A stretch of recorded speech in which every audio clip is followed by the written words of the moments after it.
This is Claudia and welcome back to my channel.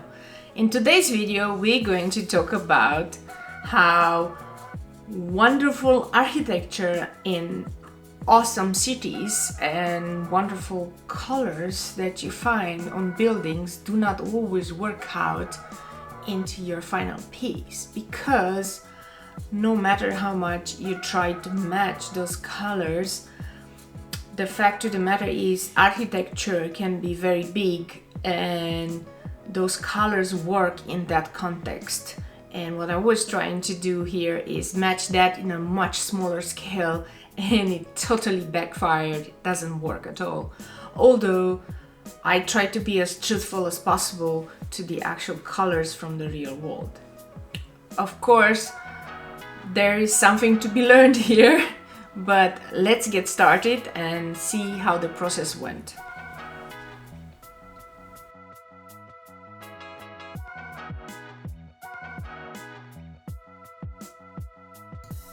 So, now that you are taking this entire illustration in and you're wondering what exactly is going on, where is this painting going, and what's happening here? Let me give you a little bit of a background. So I came up with this idea after one of my colleagues who has been working with me for, I don't know, maybe more than 8 years, has decided to move jobs. And he decided to move jobs and to move to Sweden, more specifically in Stockholm, and to actually work for a company that tackles climate change. And this was something that he said a lot of times in the sense of, hey, at my age, if I'm going to change jobs, I'm not doing it because I want to change careers or I want to get a better spot because I'm already there. I'm doing it because I'm actually want to make a change in the world, and because of that I'm just gonna move to Stockholm. And we were joking that actually for him in Stockholm it was a good idea because the Netherlands is kind of under the waters, and if the water levels rises, like majority of the Netherlands would be under the water. But Stockholm and anything in the northern Europe are a bit above ground, way above the sea level. So he's all set for the next 100 years in there. So that was like a very funny joke. So my idea was, because I'm always doing this just for friends, so I'm not doing big illustrations for either for friends or for myself, and I'm not doing it for commissions or anything. So the idea on this illustration was like, how would Stockholm look like in the future with all this renewable energy and the climate change tackling and all of that stuff. So I had this idea of a city that will live much better with nature, within nature. I've never been to Stockholm, to be truth, right, with you. I've never been there, but this is what I was imagining. So it's gonna be a city that's gonna take power from plants, and it's gonna live with all of these mushrooms, and it's going to have all sorts of flying machines, and it's going to be a very weird futuristic city, okay? And my friend is looking up at the city, and I tried to also put, like, in the background there's one of these buildings that is a landmark of Stockholm. I believe it's a parliament, or is anyway one of these palaces. The one in the red in the back is the palaces, and this is where everything went a little bit out of hand. Why? I was looking at pictures of Stockholm. Like I said, I've never been there, so I don't know. And I found that the architecture is very similar to the Netherlands, like really nice houses and big windows and all. However, the difference is it's really colorful. So there was all these colors in all these buildings in Stockholm, And I suspect it's because they have so little sun there, and probably a lot of the days look so dreary that they really have to have some fun in the coloring. This is what I'm suspecting, but you never know. So the idea came. I was like, I'm going to use all these awesome colors, and I like the greens and the oranges and everything. And I realized that actually those colors work because of the architecture, because those buildings are so big, and when you're just a human walking about, you're not gonna see all these buildings so close to each other, and you're not gonna see these overwhelming colors next to each other. You're gonna see at most 2 buildings next to each other because they're so big. So those colors work in that context, and those colors in architecture work in that context, but in such a tiny painting, not so much. So this is a lesson learned for me, but in the end I just went with it. The reason for that is I usually had very little time to do this. I think my husband helped me with the line work, because I didn't have time to do the line work, and I had this idea. I sketched the idea, and then he was helping me with the line work. My husband is also an illustrator, and I was like, okay, I only have very limited time. I had to go to work, and then I woke up at 4 in the morning just to do the coloring, and I remember I had like 4 hours left. That was it, 4 hours. Because at 8 I had to go and take my train to work, and then in that day I had to give this one. So it was kind of a race against time. I'm still really glad that I decided to go with an A4 and not with my initial idea to go with an A3. That would have been way too big for me to color, I think. Anyway, so this was like a team effort there, and it was like asking my husband, can you please help me? I don't have enough time to do this. Like, I did the sketch. We can clean it up. He's much better in Illustrator, and then we can transfer it onto the paper. So yeah, we were working. Why am I asking always my husband for help? I suck at perspective. Like I can't. I still need to learn that part. So I'm actually doing some courses right now, because I was like, buildings are okay if I just draw them from the front, but then if I need to do anything weird in perspective, and this composition has so much, I was like, I can't do that. Like, mushrooms are okay, I know how to draw mushrooms, that's not the problem. Pipes are okay, all sorts of other stuff are okay, but like, yeah, some things I'm just not very good at. So anyway, that was like a little bit of a backstory of this whole thing and how it happened. And like I said, I only had that morning to finalize this one. I actually recorded this on a whim, because I am never sure I'm going to post this one. This I did quite a while ago. But I was like, you know what, I'm just gonna put my phone in there. I'm just gonna let it record. You can see that.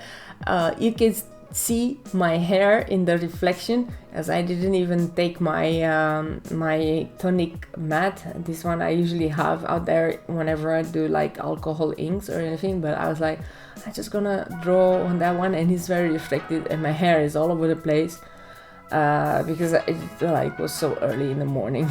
It was like super fun. So now let me explain.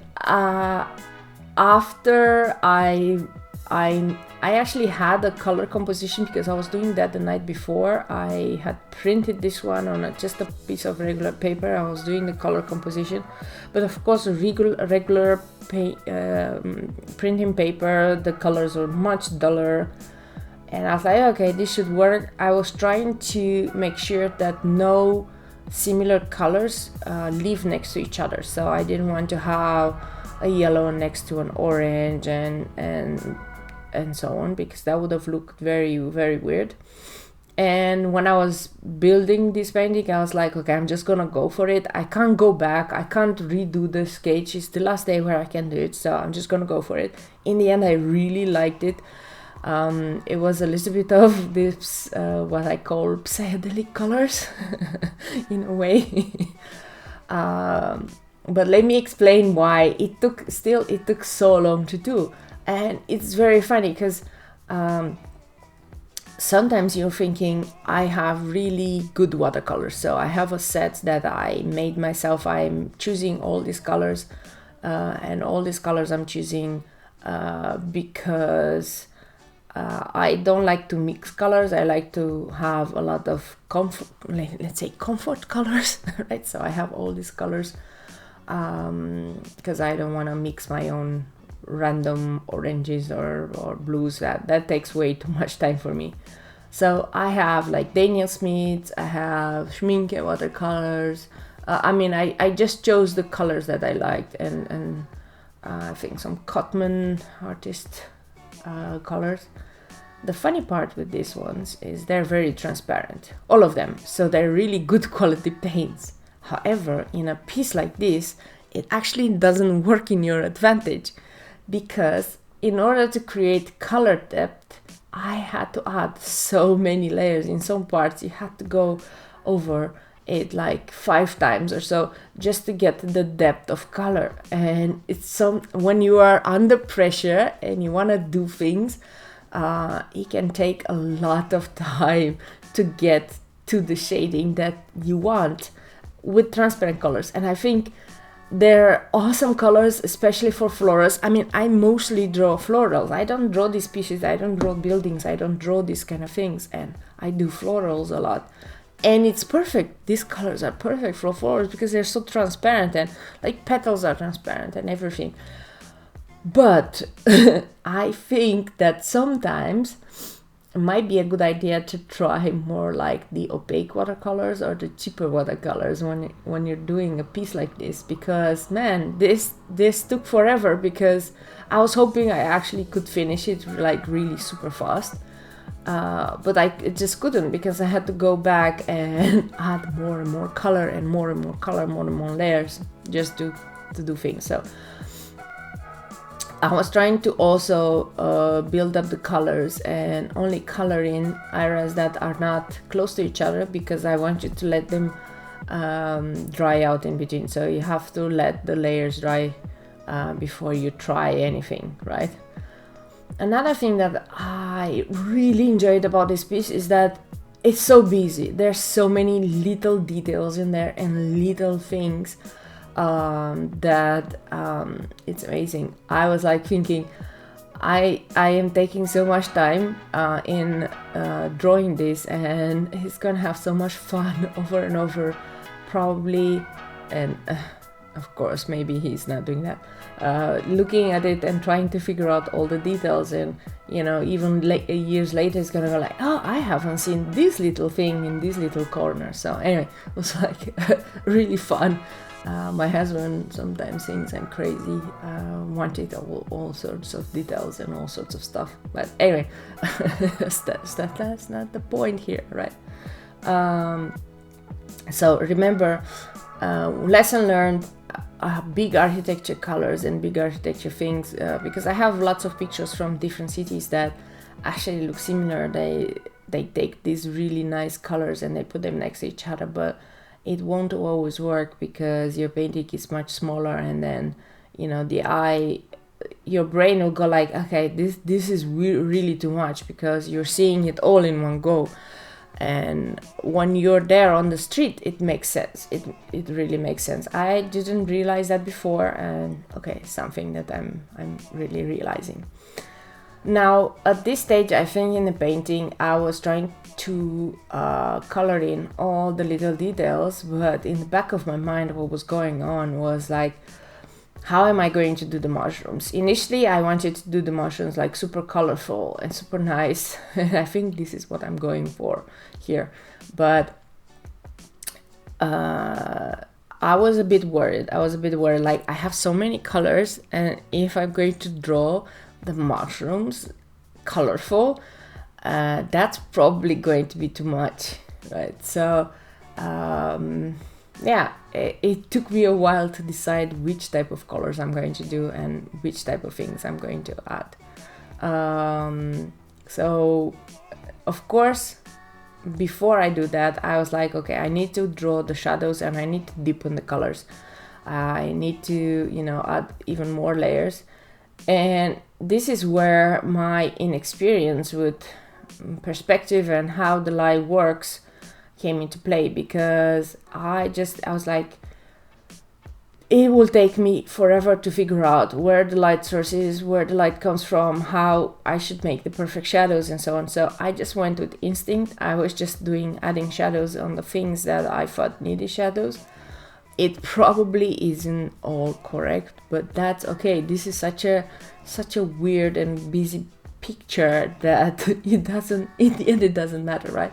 I think it looks amazing. I was really happy with the yellow and orange building in there.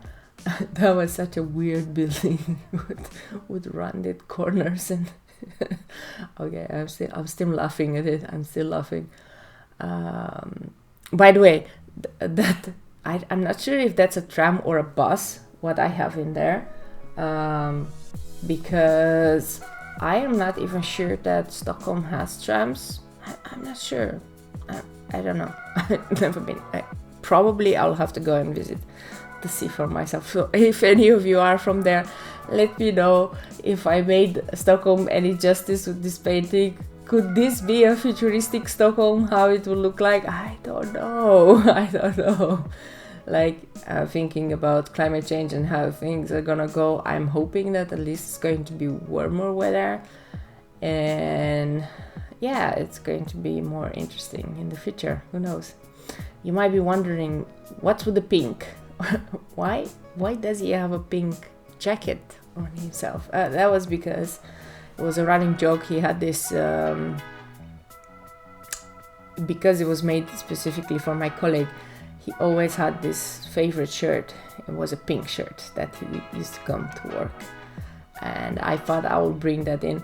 I know that pink is just like, what is going on here? Like, it's really not in the range of colors that I have. It really looks weird, but it just doesn't matter. It was just something that would tie in with the personality of the person that I'm doing this for.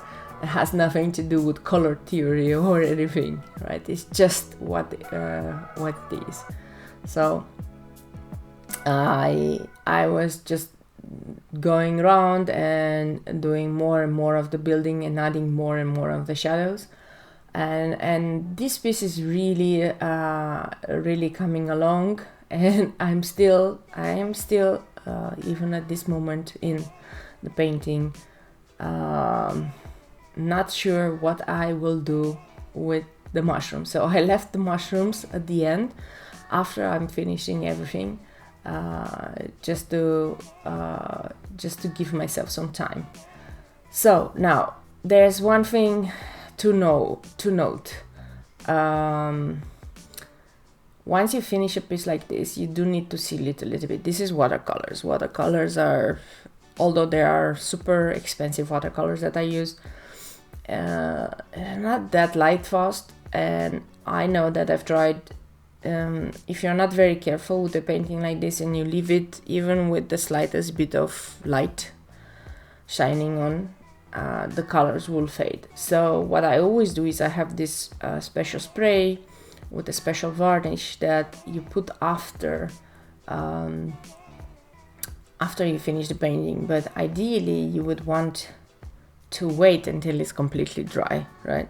So I didn't have enough time to do it, so once I finished this one, I actually went and I asked my husband to go and do the spraying outside while I was dressing up for going to work, and I did zap it with a heat gun, just to make sure everything is dry. But however, what happens is, the reason why I'm going so heavy on the colors is because I know what will happen, and this actually happened after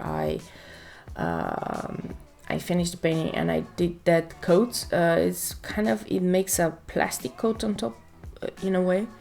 It kind of protects the colors, but it makes the colors duller because it kind of activates them again. So because they weren't completely dry, this is what happened. So I had this in the back of my mind because I had another painting that I did for another friend which had this happen, and I was like, it doesn't really matter for now, even though the colors are super bright, because I know they're gonna get a bit duller once I put the varnish on top. So that was one of the reasons I wasn't all that worried, and so on. So before I leave you actually with the painting and with some music in the background, I just wanted to have a little word about doing these things for your friends. So one thing that I wanted to point out is, even though I believed that I didn't do necessarily my best on this, I believed I could have done better. The colors combinations, I should have chosen different colors, lesser palette, and all of that stuff. It doesn't matter. You should not go, when you're gifting something like this, you should not go and say all the bad things about the painting to the person you're gifting it to, because that kind of ruins the gift in a way, you know. It kind of ruins it. And let them explore and let them look at it the way, with just brand new eyes. Your friends are always going to like it no matter what. They're gonna be super impressed, and makes no sense to put yourself down in front of it. Like, I am not sure it makes sense, even if you're doing things for clients, right? To just point out there was something I learned at work while doing presentations.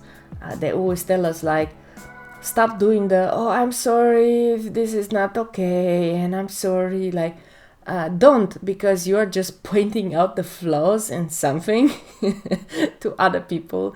Then without you pointing it out, they might have never known this, right? So I'm just going to start pointing out all the flaws and say that this was a piece that I was really proud how I did it. It was a piece that I'm really proud that I finished in such a short time, because it's such an intricate piece. It's amazing. And I'm just going to go on a limb and say it was actually amazing, and the perspective is amazing, and the idea of a city like this is also amazing. And, you know, whatever happens, right? I think your friends are always going to just enjoy the fact that what you've gifted them, actually what you're giving friends is time, right? It's not like they can sell this. It's not like it has any monetary value. Okay, once I am famous and I'm going to be a big YouTuber and, you know, then people can sell this for a lot of money or something. I'm just saying. But it's not like you're giving them a monetary value. What you're gifting them is the gift of time. You spend time out of your free time doing this. And this is the most important gift that you can give somebody, right? It's not about how much does it cost. It doesn't matter the cost of the materials or anything. It just matters that you've spent time doing this, right? That's it. So I'm just gonna leave you with that. There's quite some music and there's quite some, let's say, time in the video left. I hope you enjoyed the mushrooms. This is something that, you know, in any next pieces I'm going to really plan out in advance. Like, the one thing that I always struggle with is, how do I leave the white space? How do I leave more white space in my painting? How do I preserve the white? Because this is important in watercolors. And I do believe that just seeing this piece, I'm thinking I am much more suited for like gouache paintings rather than watercolor, because I'm not yet into the white, into preserving the white. However, it's not all lost because I can still learn it, and I'm learning it now with flowers and with everything. So at the end of this piece, I will just add lots of white highlights just to bring back the white, and this is how I used to do it. But yeah, anyway, I hope you enjoy it, and I'll see you guys next time.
Hey everyone, thank you so much for sticking until the end. I hope you really enjoyed the psychedelic colors that the final peaks ended up with.